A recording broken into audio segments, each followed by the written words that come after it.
자, 오늘은 금융소비자보호법 올 3월 25일 날 시행이 되는 금융소비자보호법에 대해서 말씀드리겠습니다.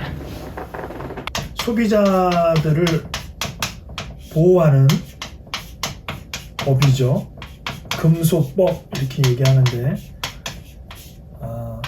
지난 한 8년 동안 국회에 계류되어 있다가 2020년 3월 25일 날 제정이 되고 국회를 통과하고 1년 동안 입법 예고한 다음에 2021년 3월 25일 그러니까 다음 달 25일부터 시행이 되는 굉장히 강력한 법입니다. 이 법이 이제 제정된 가장 큰 이유는 최근에 독일 국채 금리에 투자했다가 원금의 80~90%를 손실을 본 DLF 사태라든가 또 라임이나 옵티머스 같은 사모펀드들이 운용을 제대로 잘 못해서 많은 소비자들의 자산이 없어지는 이런 상황을 방지하기 위해서 그동안 계속 진행했던 것을 이제 본격적으로 시행이 되는데, 법이라는 거는 그냥 권고사항하고는 다르죠. 그래서 징역 5년 이하의 징역이나 벌금 2억 원 이하의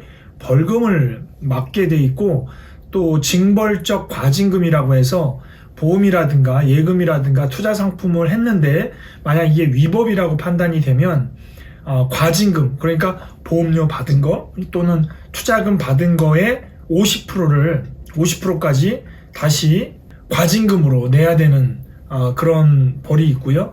또 과태료라고 해서 판매 회사라 아니면 판매 대리인 또는 중개인, 뭐 설계사라든가 대리점이라든가 대출 모집인이라든가 이런 분들이 많게는 1억 원까지 과태료를 낼 수 있기 때문에 한 건에 대해서 한 사람에 대해서 이렇게 되기 때문에 만약 10사람한테 이런 문제가 발생했다.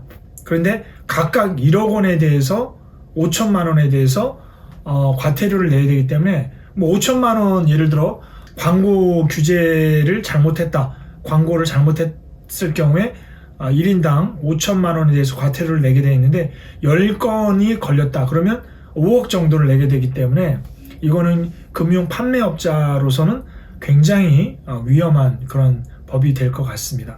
이게 적용이 되는 거는 적용 대상은 예전에는 일부 상품에 적용이 됐는데 이번에는 거의 모든 예금, 은행이죠. 그 다음에 투자, 증권이죠. 보험회사죠.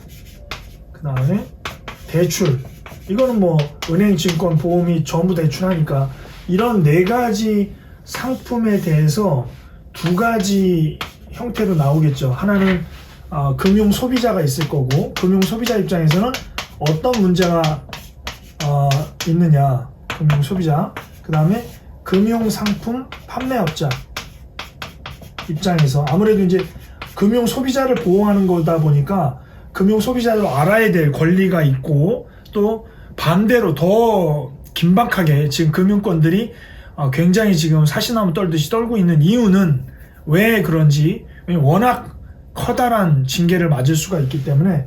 그래서 금융 판매업자 입장에서는 어떤지를 한번 보는 거죠.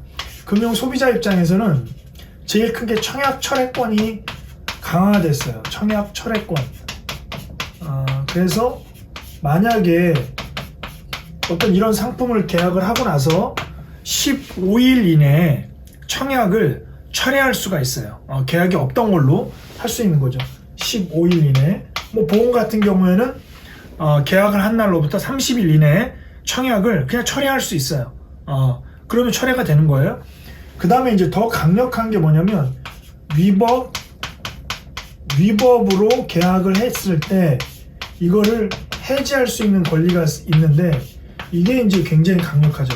전에는 계약을 하고 나서 3개월이 지나면 품질 보증 위반이라고 그래가지고 이제 얘기를 할 수가 있었는데 이게 3개월에서 얼마로 넘어갔냐면 5년으로 넘어갔어요. 5년으로.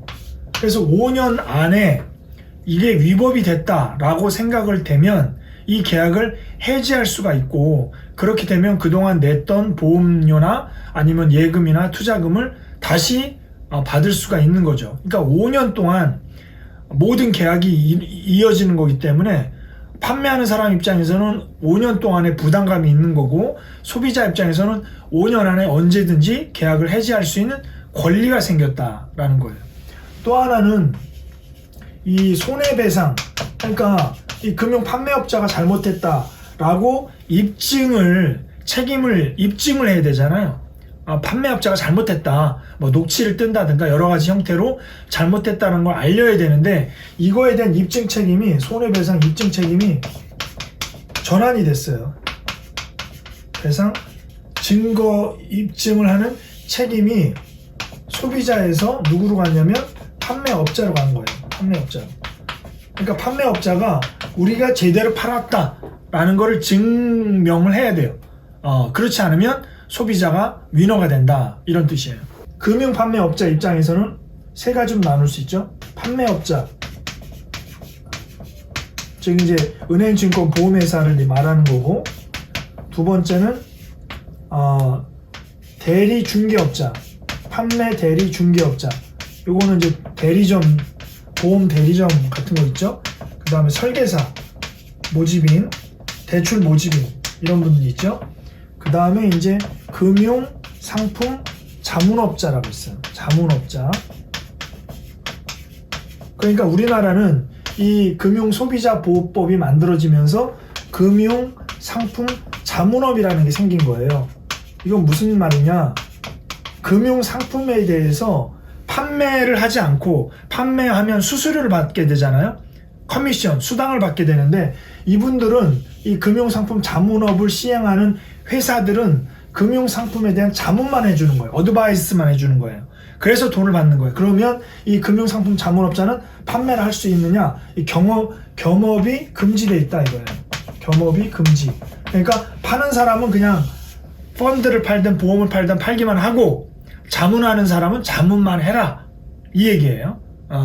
그래서 금융상품 자문업자가 되려면 뭐 자본금이 1억 원 이상, 자본금, 뭐 예금할 때 1억, 보험할 때 1억, 뭐 투자할 때 1억, 펀드할 때 1억, 이런 식으로 자본금을 내야, 자본금이 있어야 금융상품 자문업자가 된다. 자, 그럼 구체적으로 판매 규제하는, 판매를 할 때 조심해라는 6가지 원칙이 있는데, 이게 이제 일반 소비자들도 꼭 알아야 되는 거예요. 첫 번째가 적합성의 원칙이에요. 적합성. 그러니까 계약을 할 때 나하고 적합하냐 이거. 내 노후를 위해서 연금을 하려고 하는데, 예를 들어 종신보험을 권유했다든가, 아니면 나는 지금 아직까지 미혼인데 결혼했을 때 필요한 상품을 추천한다든가, 이렇게 적합하지 않는 거라면 판매 규제 6대 원칙에 위반하는 걸로 해서 회사는 3천만 원, 2천만 원, 그 대리업자들은 1,000만 원의 과태료를 물게 돼 있어요. 두 번째, 적정성의 원칙이에요.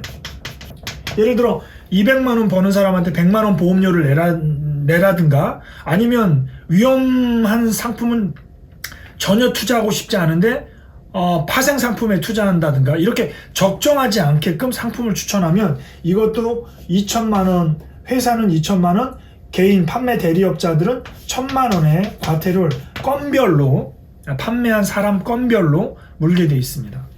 그 다음에 가장 이제 이 설명 의무 위반이 있는데, 이 설명 의무 같은 경우도 더 세져서 7천에 3,500만 원의 과태료를 물게 돼 있는데, 설명 의무 같은 경우는 예를 들어 녹취를 하지 않은 상태에서 설명, 중요한 부분들이 있죠. 예를 들어 이거는 중간에 뭐 10년 이내, 5년 이내 해약하면 보험금이 전혀 없다든가, 아니면 거의 없다든가, 이런 얘기를 명확하게 얘기하고, 그러니까 회사에, 판매 회사에는 득이 되지만 자칫 잘못하면 금융 소비자한테는 위험이 될 수 있는 굉장히 안 좋은 내용을 다 오픈해서 얘기를 해야 되는데, 이러한 내용에 대해 설명을 하지 않은 이런 설명 의무를 위반했을 때 7천에 3,500만 원의 과태료를 낸다.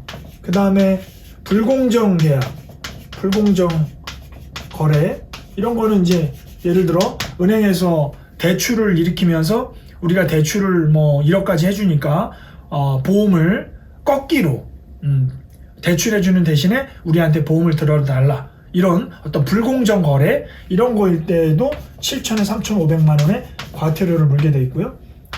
그 다음에 이제 부당 행위 금지, 이런 거는 분명히 알려야 되는데 고객이 인정했다라고 하면서 그냥 넘어간다든가, 우월적 위치를 이용해 가지고 강압적으로 계약을 하게 한다든가, 뭐 이런 내용들이 있죠. 이것도 7천에 3,500만 원이고, 마지막으로 제일 큰 게 광고입니다.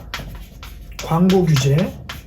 그러니까 예를 들어 네이버나 뭐 이런 이런 카페에 올리면서 마치 네이버와 제휴된 것처럼 얘기를 한다든지, 신한금융그룹이나 어떤 금융그룹사에 속해 있는 보험회사가 마치 그 그룹사에서 판매하는 보험사인 것처럼, 상품인 것처럼 이렇게 고객으로부터 고객이 좀 오해할 수 있는 거를 광고를 하게 되면, 여기에 대해서는 기관이 1억이고 판매 대리업자가 5천만 원의 과태료를 내게 되는. 그래서 소비자들은 나에게 적합한 상품을 추천하고 있는지, 적정하게 나의 맞게끔, 나의 수입 지출 분석에 맞게끔 추천하고 있는지, 그 다음에 꼭 알려야 될 의무를 피하지 않고, 속이지 않고, 감추지 않고 다 오픈해서 얘기를 하고 있는 건지, 그리고 나서 좀 불편한 거래, 꺾기 관행 같은 거, 이런 건 없는 건지, 이런 6가지에 대해서 하고, 반드시 그 금융회사하고 거래를 할 때는 녹취를 하는 게 되게 중요할 것 같아요. 왜냐면 나는 그런 상품에 대해서 설명을 못 들었다라는 측면에서 소비자한테도 녹취는 되게 중요하고요. 판매업자 입장에서도 분명히 설명을 했는데 일부 블랙 컨슈머 같은 분들이, 소비자 중에도 블랙한 소비자들이 있겠죠. 이런 분들이 못 들었다라고 이제 오리발을 내밀었을 때 녹취를 떠났으면 양쪽이 다 페어하게 검증이 될 거기 때문에 이 녹취라는 부분이 앞으로 매우 중요해질 것 같아요. 그래서 이 금융소비자법이 나옴으로 인해서 소비자분들에게는 굉장히 좋은 어떤 보호장치가 만들어짐과 동시에 판매업자나 판매를 대리하거나 중개하는 설계사 대리점 입장에서는 상당히 한번 고민을 해봐야 되고, 판매할 때도 정말 고객의 이익에 부합할 수 있게끔 판매하는 원칙과 기준에 입각해서 판매를 하지 않으면 사업 기반 자체가 한순간에 무너질 수도 있는 그런 굉장히 강한 법이 3월부터 시행이 된다라는 겁니다. Know Your Product라는 게 있거든요. 당신의 상품을 알고 팔자. 당연히 뭐 상품을 알고 팔 것 같지만 사실 본인이 판매하는 상품을 잘 모르는 사람도 있거든요. 또 프로덕트 대신에 클라이언트라는 말도 있죠. Know Your Client. 당신의 고객이 어떤 상황인지를 알고 거기에 맞는 상품을 팔자라는 게 금융소비자법의 가장 핵심 원천입니다. 오늘은 여기까지 할게요.